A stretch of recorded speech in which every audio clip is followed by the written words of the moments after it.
you, man? What are you, solving equations? I'm always focused on hyper automating the supply chain, man. That's what's going on there. It's the life of a load from the point of acquiring the load from the shipper and then selling it to the carrier and then executing it and then doing the back office, cash to grave, basically, or the cash. What has you most excited during that process? Like, what has you most excited where there's opportunity? Yeah, so I started my career at JB Hunt, and we used to always talk, truckers like to move towards a 0.9 operating ratio. Yeah. I challenged that notion. I want to take it to a 0.50 and really turn the people that are working hard into like RoboCop. And the part that's the most challenging is not even after you digitally find a carrier, it's executing the load, the billing, the pricing, the tracking, the dispatching. And really, we're trying to take those 1,000 steps and turning them into 10. And I think we're like halfway there, and we have some really good case studies this last year. Man, I was watching RoboCop in 4K, like the 80s RoboCop, not that crappy remake that came out like 5 years ago.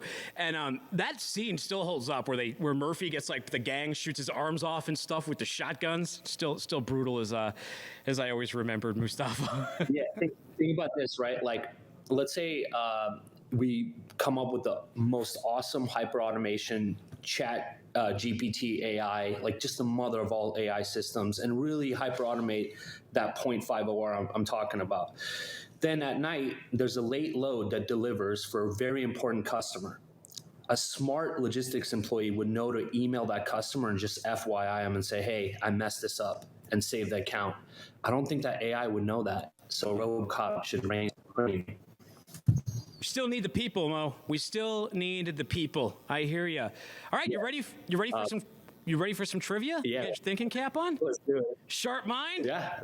Is your mind as sharp as your suit? All right, let's do it. Here we go. Question number one. Right. What is the maximum legal width of a truck in the United States? I'm gonna guess 102 inches. I don't know. What is it? It's 88 feet 6 inches, which is something like 100 and some odd. I can't do the quick math on the top of my head, but close. You were very relatively close, but not close enough. This isn't horseshoes. But now you're warmed up. 8 feet 6 inches. Now you're warmed up. That's up. 102, right? 102 inches? Is it? Let's see. I don't know. What is 8? It could be. I don't know. Let me do a quick conversion here. It is, man. All right, we're going to give him the point. We're going to give him the point. See, when you know math, you have a superpower. Just walk off right now. Just over walk your off and take the pick. I get it. Well, let's see. 8 times 12 is 80. You got 96 there. You got another. It's 102. You're right.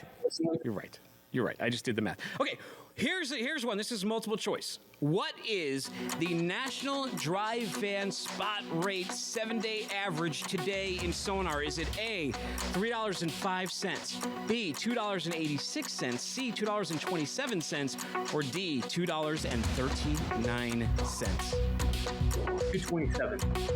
Ooh, close. It's a little bit better than that, though. We got a D there, Mustafa. We got $2.39. Fortunately, take a look at this, though. Take a look at the chart here. However, you were a little optimistic the other day on LinkedIn. You said, you know what? Weathering it right here, but I think I can feel it. The freight is coming. Why do you think the freight is coming?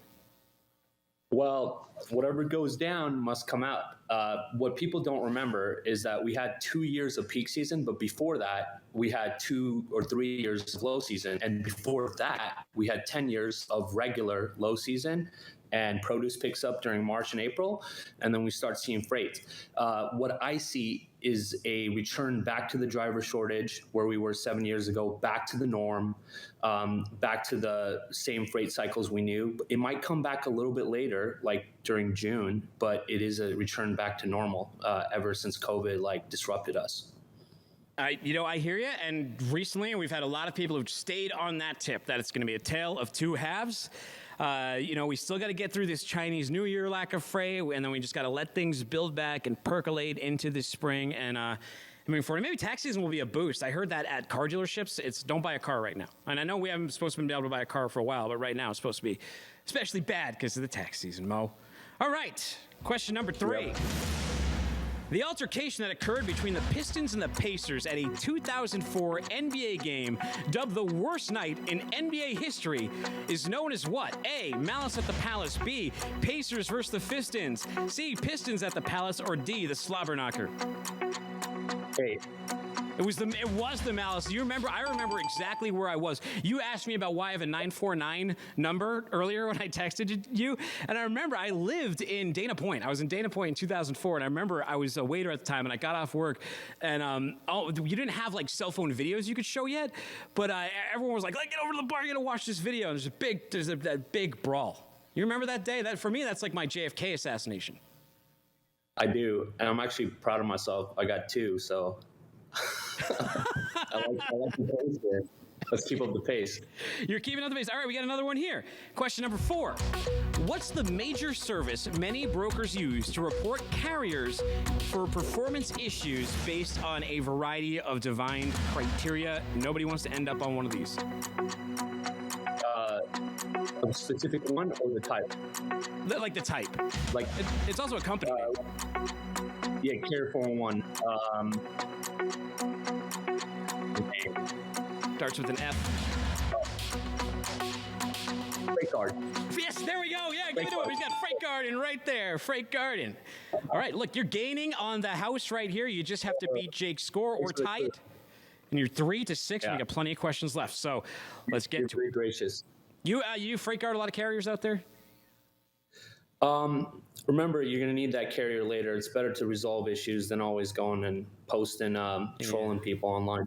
Yeah, it's small business, small world. Be careful. That stuff will stay with you. Yep. It can be spiteful. Goes around. You got long memories, man. All right. We got number 5. Number 5 right here is multiple choice, Mo. According to AtTry, there are how many parking spaces available for every driver? A, 1 for every 5. B, 1 for every 3. C, 1 for every 11. Or D, 1 for every 20. 1 for 5? Ooh, it's even worse. Sadly, it is even worse. It's C. It's 1 for every 11. That's how bad this problem is getting, Mo. Cool. You ever thought about putting your smarts to solving truck parking? Yes, actually, our head of partnerships is Anthony Petit. He started a company called Truck Park and exited from that. So that's near and dear to our hearts because I like the questions you were bringing up earlier about what truly makes a driver happy. And it's communication, it's connected to their paycheck, but it's also parking and getting home back to their families. I love that. I know Anthony too, so that's a nice little pickup. I imagine you're all going to do great things together. Now, this one is a test of your own memory. Number 6. And because it's a test of your own memory, I'll give you 2 points for this one. What color sports jacket were you wearing at the Future of Supply Chain in Rogers, Arkansas last year? Black. I think so. Here's look at that is pretty black. It's almost like a gun. Is that black? Is that gunmetal gray or is that? No, it's black. I'll give you. I'm showing cash of the freight industry. Yeah, I thought that one might actually be kind of easy because I've never seen you wear a lot like me. You wear a lot of black. It'd be really odd for you to have like a banana colored coat or something. You know, like the camera adds 10 pounds and then the black counteracts that. Exactly. You look better from different angles too. Yep. All right, here. Okay. There's a good one for you. Got to have a music question here. What was Bob Marley's biggest hit? Was it A, One Love, B, Redemption Song, C, Get Up, Stand Up, or D, Concrete Jungle? One Love.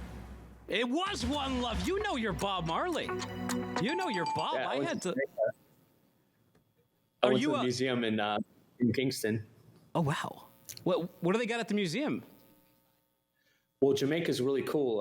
They have like his house and all that stuff, and then you can there's a waterfall that catches on fire and stuff that glows in the dark in the water. Jamaica is awesome if you haven't been there.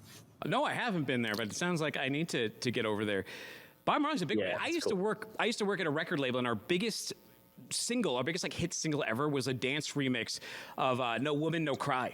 It was like 2000, right? And it was crazy because we were an indie label and we would sell like a really good record for us would be like 30,000 units. And a typical record might be about like 5,000 and something that sucked would be like under 1,000. This thing did like over 1 million on sales for an indie label. It was huge. It's big. I didn't get it. I just you ever heard that quote? He's like, Bob Marley's talking about riches, and the guy interviewer's like, hey, are you rich? He's like, what's rich? He's like, a lot of money. He's like, no, I don't have those kind of riches, but I'm completely rich because his life is rich. I would say so. He's made a lot of other people's lives rich too. All right, we got 2 more questions here. You've already tied the house, but let's get into it. Who invented the modern shipping container? Was it Alexander Winton, Thomas Savery, Malcolm McLean, or Fred Smith? Choices again, one more time. The modern shipping container. We've got Alexander Winton, Thomas Savery, Malcolm McLean, and Fred Smith. I'm going to go with C. It is. You are so smart. You're so smart. It's Malcolm McLean. You're right. It is. The maker of the box, the intermodal container that changed everything. Although, I heard Ryan Peterson at Flexport, he was talking about how they all need to be 53s because that would make much more sense because truck trailers are 53. Got to get some more insight on that. All right, number 9. It's the last question here, Mo. What is the name, and you can take a look at this, roll the video Daily Double. What is the name of the world's most popular trucking video game? Look at this guy's setup. Is it a multiple? Multiple question or? Sure. Bosnian Truck Simulator, Macedonian Truck Simulator, Poland Truck Simulator, American Truck Simulator. It's American Truck Simulator. Mustafa, you crushed the house. I think you might have got the highest score in the game so far. Wicked smart guy right here and a champion. I've only got about 10 seconds left, so real quick, where can people reach out and find out more from the oracle of knowledge that is you? Yes, if you want to digitally optimize your brokerage, connect with us at ZUUMapp.com or LinkedIn. We'll save you money, we'll help you make money, and we'll reduce your back office expenses. Thanks, guys. Do it, man. All right, don't get into malices at the palaces over the weekend. Stay safe, be good. I appreciate it. Congrats on winning. Come back Monday. We got Hyliion's Thomas Healy's going to be here. We got FreightWaves Tyler Cole. We got Lippert Components, Tony Darnell, and Blue Cargo's founding team, plus news and everything. Hey, find me on Twitter at Timothy Dooner. That's DOONER. Subscribe to the show where we get podcasts or on video. Subscribe on YouTube.